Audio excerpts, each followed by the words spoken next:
Welcome to the Inside Scoop Live podcast, where indie authors get personal about their books, their writing, and their passions. I'm your host, Sherry Hoyt. Join me for some lively conversations with debut indie authors and seasoned veterans alike.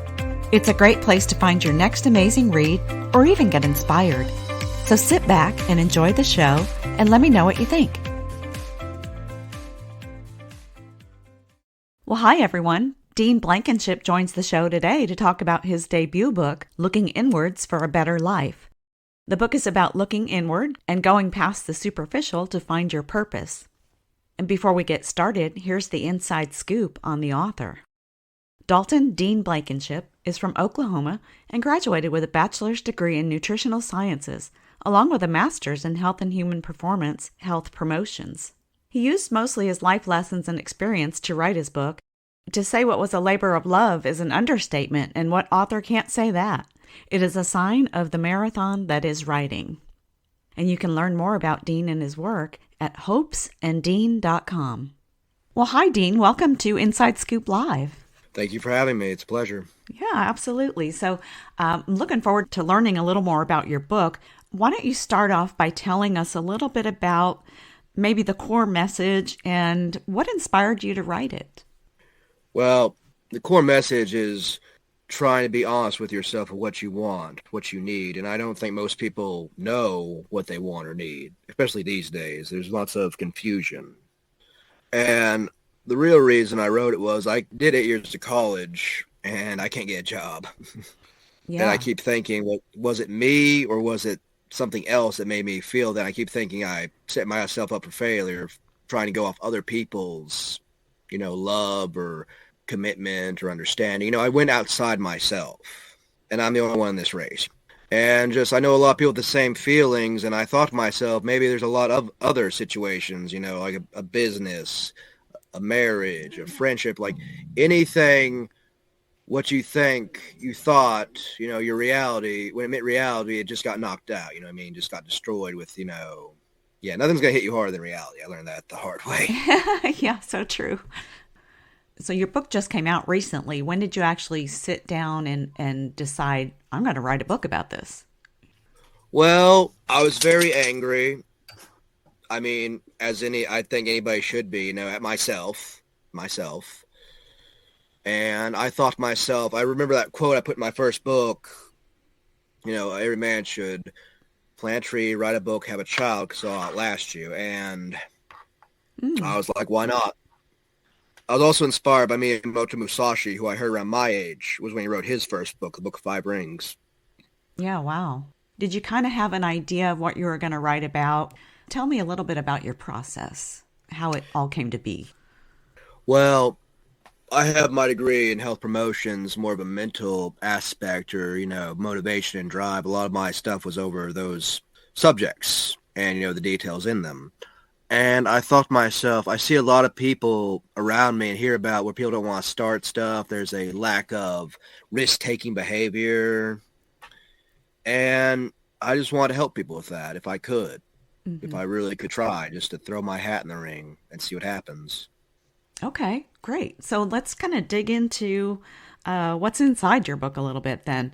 But first, I want to talk about the cover. I really love the cover. You've got a white wolf and a profile of a man. What is the significance of that to the content, the message of your book? Well, if you should know, I got it from Reedsy, from a professional called Xavier Comos. Great man, great artist. I can't draw to save my life, but I might have to learn. And I thought to myself, we're always suppressed. We're always told different. We're like a sheep, led around, pushed around, told what to do and just follow the herd. Mm-hmm. And it's not, I don't think it's our fault we have bad shepherds. You know what I mean? Yeah. Yeah. And I chose that because I keep thinking that man or woman has to be purpose driven. We need purpose. We're one of the few creatures, I believe, in this whole world that has a purpose. And I thought the wolf also had a purpose, to hunt. Yeah. The artist did a fantastic job. I don't know, it makes you want to look inside. Look inside really the wants book. To sink your teeth into it, pun intended. Exactly. tell me a little bit about, is it a self-help? Is it a kind of a combination self-help memoir style? And how would you suggest that readers kind of take your book and work through it to find their own purpose? Well, it's self-help inspirational with a dash of philosophy. Okay. A lot of it was from different sources, Eastern and Western ideas and thinkers. And I believe that they should just really look inward, look really deep and be like, what do you really want? Because I've heard, life's crazy. Person can get destitute one day, be a rich man the next, and back to that again. It's how it happens. You don't know. You can't see it coming. But in this storm of life, you can choose to be your own rock. You can choose to be the cornerstone. That's why I said cornerstone conundrum, because that's what I think a lot of people are going through. I don't know if that's why I try to trademark. I put in there because I'm like, this unfulfillment. You see the smile on the outside. What's on the inside, though? It's hard to smile on the inside, if you ask me. A lot hard. Yeah, that's a good point. It seems like it's harder for people in today's world to look inside themselves because there are so many outside influences. Well, let's look at the common American dream or the old American dream, which I think has kind of set sail, if you ask me. You go to school, you get good grades, you go to college, you get a good job, you get married, you get the white picket fence, 2 kids, a dog, and a house. And I think that has just been drilled into people, but I don't see that with all the things happening today at this exact moment in time in history. It's just not feasible for a lot of people, Right. And I've known a lot of people that go quite divergent across the path that people have laid for them or have been told to go, for better or worse. Right. At least they have the courage to do it. So how does your process or the process you talk about in the book lead you to self-discovery through introspection to gain that more fulfilling life? What does that look like? Well, I wrote extensively about the feelings and illusions in the book and how we give power to them. And you can't live life fleeing on feelings. And I believe we live in a world that values appearance over actual and fantastical over factual, honestly. And yeah, it's like I don't have a lot of the same wants and needs as you would need or your staff or my friends. You know what I mean? It's just all different. We're all unique. You know what I mean? We shine brighter, shine dimmer with the different color. We should all shine the same. Right. What strategies would you suggest for people in today's world? I'd say take a deep breath and really think about what you feel when you are participating in your activities, hobbies. Just like really look why you're doing things. Like, you know what I mean? Like the real reason. Do you have a job for you, your family, for your hobbies? Like, how much do you really need to survive? You know what I mean? How much you need to be happy or, satisfied or content. Fulfillment, you can't put price. You can't really prescribe purpose. I just don't really believe in that there's one, like, happiness or one true purpose. There's so many others, Like, when I went to college, I thought I could help people, but I don't know. It's like I keep trying to help people and try to talk to them, but I'm getting burned out on it, honestly. And it's just like, how can I make myself fulfilled? What do I really want? And I chose art this time. A lot of people are going through that. I'm interested in, what is the cause for all this? I mean, you talk about the all-American dream, the wife, the house, the 2 kids, or, 2.5 kids and the picket fence. And if you go to college, if you do this, this, and this, then you're going to get all these things. And that's not necessarily true anymore in today's world, as you said. Do you outline steps in your book to discover your purpose? That's what the examples, the exercises were for. I put in there just to get some ideas, like what do you really want to do? Like, do you have, like, take me, I'm in Oklahoma. There's not a lot of jobs for degrees. All my friends left, every last one of them. So that was kind of a wake-up call to me. I stayed in this state for my uncle, who had cancer and diabetes, and I had taken the chemo. Okay. And I really loved helping him. I love staying with him, but these days I just don't see the point. I mean, it's a two-way street. Like, your purpose should help you and you should help it. It's like, what makes you feel fulfilled? What makes you feel committed? What keeps you going? What makes you want to wake up? What wakes you in the morning, keeps you awake at night? all through the day. Like, what is it? Yeah. How does your concept that respect is more valuable than money interact with the dynamics of modern society and, the influence of social media? Well, a lot of people I know personally, and I've heard about a lot of people saying that they always want to be a billionaire or a millionaire, and it's just like, why? Yeah. Look at our money now, inflation, all that, and all these, and I lost a lot of family during COVID among my uncle, and it just kind of opened my eyes to money. I've had a very odd relationship with money in my family. It's never been really a positive, Mm. honestly. It changes people. Yeah. I think a lot of people look to material things to fulfill them, but, it's like once you have that thing, then you're not happy with it anymore. You got to look for the next thing to make you happy. That's not where we find happiness. No, that's why I think we all have a void, whether we like it or not. We have this void in ourselves, Hmm. that deeper part of us. Because I wanted to grow up be a voice actor, and I got told that was stupid.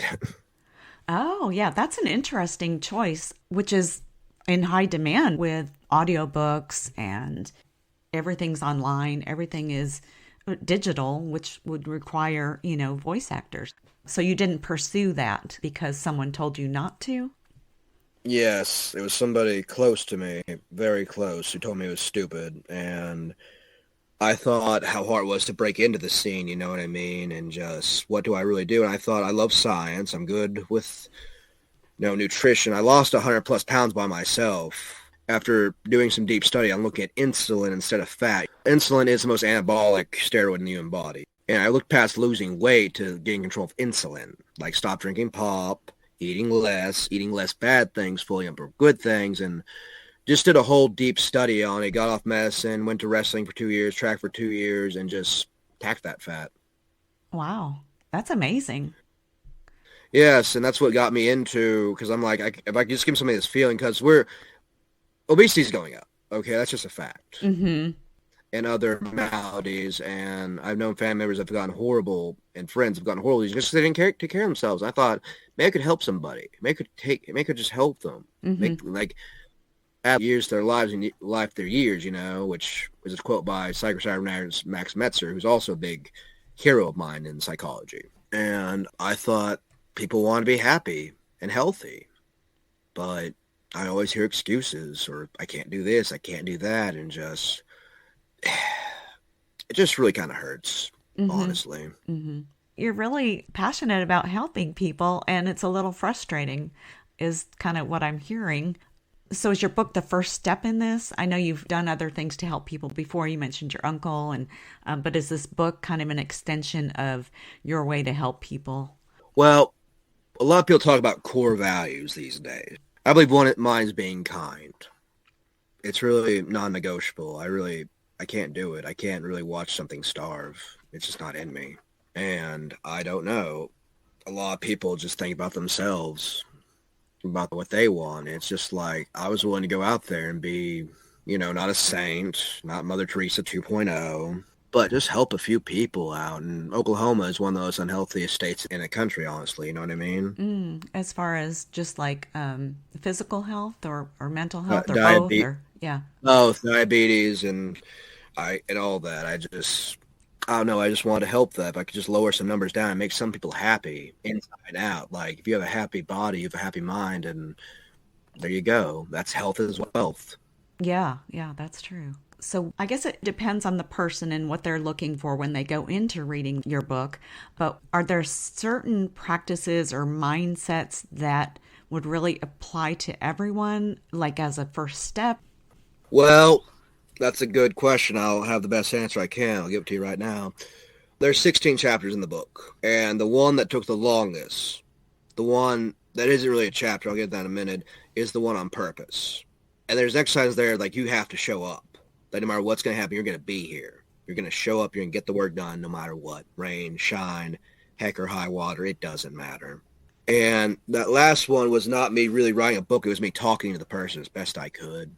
Oh, okay. I tried to infuse that book with a lot of energy, and that last part was where the fuse kind of just went boom. I mean, a lot of people are flaky. They ghost people. There's tons of terms for it. And just, I don't know, if you don't show up, what can you do if you don't show up? Like just something really simple and digging down deep to get to that really, that core, what you want, who you are. Because I'm having second thoughts about my degree, honestly. I'm thinking about writing a book on that one day too. If I was alone, that'd be one thing, but I know I'm not. Yeah. Have you had a lot of feedback on your book from someone who's read it and said, wow, thank you for this, or the opposite? What kind of feedback have you heard so far from readers? Well, I've heard it's very deep and thoughtful on my Amazon page. I have about 22 reviews, 4.7. Pretty good for a first book, I think. That's awesome. Yeah. Yeah, they say it helps them look inward and thinking about this and going past society and what do you really want without society, having your glasses on you, your perspective prescription that was given to you instead of you taking them off yourself, blind leading the blind, that kind of thing. Mm. And just, I don't know, I'm hoping that book was for the younger generation. What do they think they should do, what they can do, you know what I mean? Mm-hmm.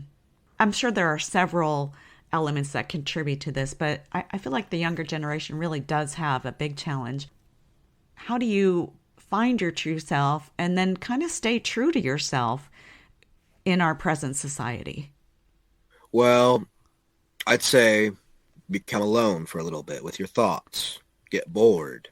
A lot of people don't want to do that. They always want to go to the next thing. Instant gratification this, instant gratification that. No one wants to just sit down and think why.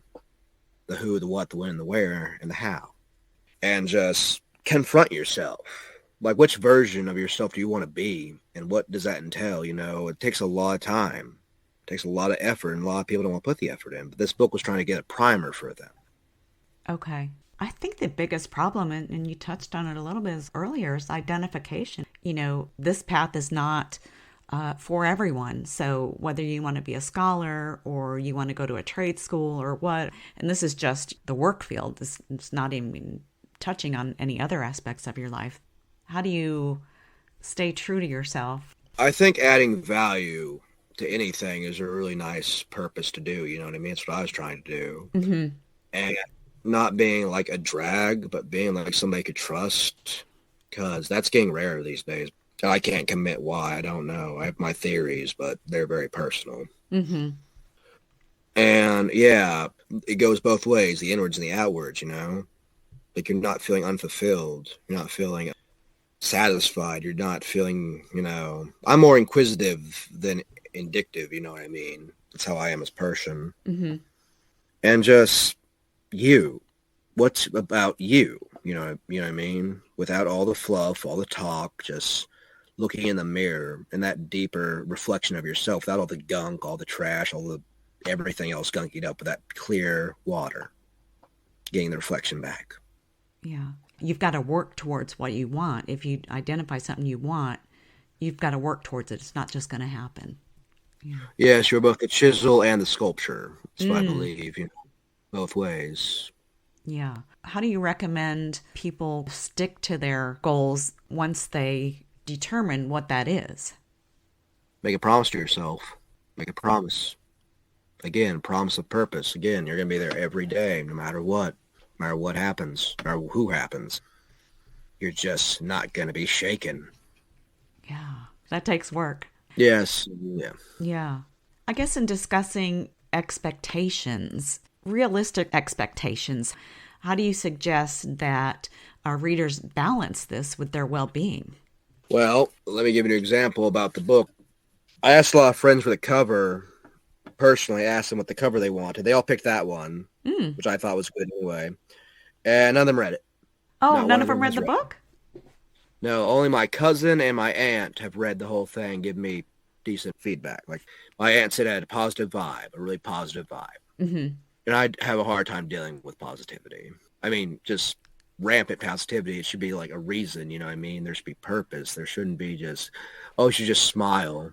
That can actually hurt people. There's been studies on it, the fake smile, Oh, yeah. When you say that, I thought about like looking at someone's Facebook page, for example, and life is good. Everyone's happy all the time. And, but if you were to look at their real lives behind the social media page, it's not always what you're seeing. Yeah. Also, I think social media breeds envy.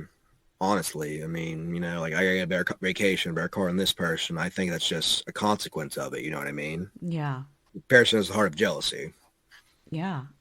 What are the core principles from your book do you see as most applicable in practical settings? Persistence, resolve, which would be an evolved form of persistence, patience, understanding, compassion, both ways, and feeling that it's the 10th round, you got two more. Just being honest with yourself. Well, being honest with yourself, you kind of hit on another point. It's like, sometimes it's hard to be honest with yourself too. So you have to start there. And all of these things that are in your book are things that you work toward, that they're not just going to happen overnight. Again, like you said. This book isn't, I'm not a genie. I can't grant wishes. You know? Yeah, right. Now, one thing I thought was interesting is you invite readers to recognize and learn from history. What role does history play in moving forward and finding one's purpose? Did you make a difference? Did they make a difference? And how does history help with that? Well, it just shows people that did it. They were written. They were remembered. Like the founding fathers of America, Okay. industry leaders of cars and stuff. Like they did something. They took an undertaking and they saw it through. So we can learn from history. Of course, because again, the world is changing, but again, hard work never goes out of style, as my grandma would say. That's a good point. Yeah, exactly. Now, can you talk about, I guess, kind of the paradox of seeking like personal enlightenment in a society that may not value that journey? I'd say that I can see that enlightenment is hard. Again, it's not the final step, in my opinion. There's many others. But just finding purpose should be the first step to getting to enlightenment or a higher understanding of yourself in the world. One of my favorite quotes from Miyamoto Musashi's Dakota, The Art of Walking Alone, is consider yourself lightly, consider the world deeply. So interpret that for us. Well, I'm just a human. I'm just a very insightful, curious being. That's just kind of the creature I am. I always like hunting, looking for purpose, looking for bigger game or bigger obstacles to conquer, and just keep going higher and higher, seeing how far I can go if I just don't count the costs. If I just give everything I've got, there's nothing left over to feel bad about, literally. Wow. How do you stay in that mindset? Well, let me give you when I wrote the book, it started off very hard. It very much did. But the more I did it, the easier it got, the more it flowed. The more it felt natural, and my fingers were just typing of a will of their own. The book wrote itself, I felt like. It just came out of my soul. It was wanting to get out there, and it happened. Wow. That's amazing. I've heard that before from other authors. You can't get more authentic than that. One day, I actually did 30 pages on my book in one day. Oh, wow. Yeah, it was on Christmas Day. It's a long story. It was just a bad Christmas, but a good day to write. Oh, that's great, though. I mean, not that it was a bad Christmas, but that, you found something positive to do with it, and it actually took you kind of deeper into your writing. Yeah. And that's what a lot of people I don't think do. They always get angry or have some negative emotion, and they just stew in it. Or even a positive one. If they don't do anything, it doesn't matter. All the energy in the world doesn't matter if it's wasted. Yeah, that's true. So much common sense in this conversation. I've been accused of crazier things. Exactly. I'm just an old soul, and again, hard work never goes out of style, and just, you shouldn't have to look at others and have their smile be yours, because yes, I have a kind of a crazy life, and you shouldn't look for acceptance outside of yourself. Meditation, compassion, interdependence, and expansiveness are really my 4 key things I want to do. And it sounds like you are constantly searching to kind of just move up to the next level. I mean, I'm a very odd person. I don't find a lot of things matter in life to a point, you know what I mean? Like, oh, I have a nice car, I have a nice house. What's the point? Like, I have a house. It serves its function just as well as yours. Doesn't look as nice, not as big, but Materialism again. Yeah. Which is very big these days. Yeah, absolutely. We define ourselves by our things. How do you believe what you've laid out in looking inwards for a better life can inspire societal change? Well, I try to make it straightforward. Try to cut through the mist, the haze, the distortions in our lives. to really get to the meat and potatoes of it all. Not the bread or the salad bar, but the real stuff, you know? And that these were just some tenets, I believe, in my opinion, are just ideas. Because, again, I think people are obsessed with money, status, appearance, and it's just sad that people just put so much effort into things that just don't really... Like, I'm not going to be remembered for when I wore my shirt on Tuesday, right? But my book or things like that could be remembered. Mm-hmm. And it's not our intended purpose, but our actions that define us. And a lot of people don't want to take action these days. Yeah. Are we becoming mediocre? Complacent. Yeah. Is a better word. I just don't like low standards. My uncle was a carpenter, and my grandmother was a very good accountant and a secretary, and they always had that, oh, this better be this way or that way. It's not good enough. I think a lot of people don't want to have standards because people are going to hold them accountable for them, you know? Mm-hmm. Yeah. And they're hard, but they keep us principled. They keep us honest. Yeah. You talk about the ancient wisdom of know thyself. How do you interpret that in the context of our modern society? Well, growing up, I was told what I needed to do, what I needed to be, you know? A lot of the times, as we all are, you know, your father was an engineer, you're an engineer, your father was a carpenter, you're a carpenter, you know, just like we're pushed on to stuff and we don't know what we want, you know, what we need to do, you know, it's like, this will make me money and be safe, but will I be happy? Will the stress of the job take away from the joy of it, from having money? And like, I think you reach just kind of like a critical point where like, it really doesn't matter, you know, because there's actually a study where you only make so much money and be happy, and that's it, you know what I mean? After that, it doesn't matter. But what keeps you up in the morning, what gets you off the ground when life knocks you down, that's what I think should go all around. That's lasting.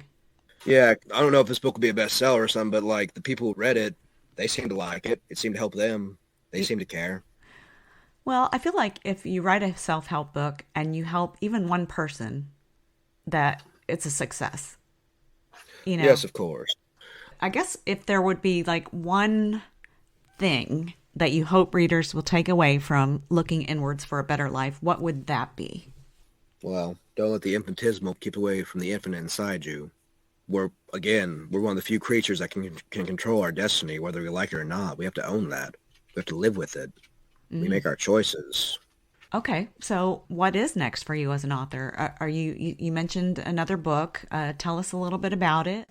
Well, I want this one book to really sell and get noticed, get an audience built up around it. Hopefully. It's very hard. It's a lot harder than I thought. I even put that in the book, this new one. It's called Don't Become Prey. I'm about 50 pages in. It's a companion / sequel to the first one. Okay. The first book dealt more with society and what it tells us.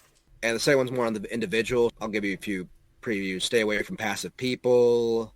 Don't be told to wait, and pursuit requires sacrifice, and be remembered as somebody who didn't wait. Again, that whole passive, non-risk-taking behavior. Wow, so it's a continuation of what you've done in your first book. Well, the first one is to get you out of the forest and the trees and get out to the field where you can see your prey or your goal and chase after it like a wolf, you know. I even write about the mindset of a wolf. You have to adapt. You have to learn. You have to change to get what you want. It's your destiny not to become prey. You have to prove it. Because that way, because you're prey, you don't have a destiny. You've been chosen. It's been chosen for you. Okay, yeah. It's more aggressive. The first book I wrote was much more aggressive, and this is a little more duller edge to that one. I need to get my feelings out, just how I really feel. Yeah. So will it be in the same type of format, more like a self-help, but then you combine your own stories? Yes, and they get much more personal. Okay. I mean, I don't use names, and just I write about my experience with college at last chapter for about 10 pages into that, and about halfway done with that, just how I've felt, what I've seen, and what has caused me those anguish and agony that I've done to myself. I have to sign for it, you know, whether I like it or not. Do you have a publication date in mind? It should come out next year, hopefully. Okay. So what has been your biggest challenge as a new author? Expectations. I thought people would read my book that I knew, and that just didn't happen. So I actually, again, had those same people pick the cover. So But other people are reading it, and it sounds like you have a good response on Amazon. That's 20-something reviews. That's pretty good so far, because it hasn't Yes. been out that long, so that's great. I went to Pubby. Have you ever heard of Pubby, the review site? I have, for authors, That's what Yeah. I've been using. I've been reading a lot of good books and giving feedback. It's really nice. I try to keep it as long as I can. Yeah, that's great. Because that's a good two-way street, helping each other out. Well, Dean, is there anything else you wanted to add today? Writing to me is like being a boxer. It's very lonely, and you gotta keep fighting. Because that's what I've learned. And just again, I think I got the problem twice over. Third time's a charm, though, right? And I just want people to be honest with themselves and others, and just don't ever base the love for yourself or your self-worth on others' evaluations. That's great advice. Well, Dean, wow, thank you so much for coming on the show and sharing a little bit about yourself and your work. It was a pleasure to learn more about you. Thank you for having me, and it's been a pleasure. Thank you so much for joining me today for my interview with Dean Blankinship, author of Looking Inwards for a Better Life. You can learn more about Dean and his work at hopesanddean.com. And be sure to check out our other interviews on InsideScoopLive.com.